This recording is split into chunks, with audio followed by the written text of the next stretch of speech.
你知唔知道中國現存最古老、規模最大嘅海神廟喺邊度？答案就喺廣州黃埔嘅南海神廟。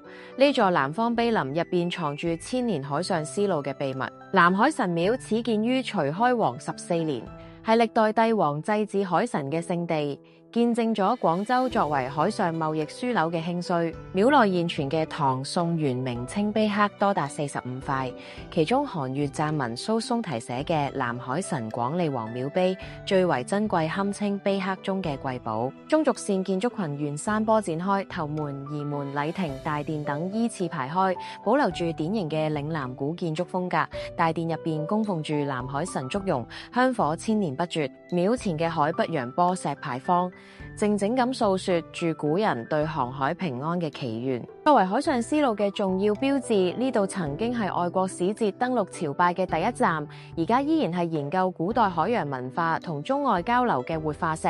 每一塊磚石都刻住千年嘅航海記憶。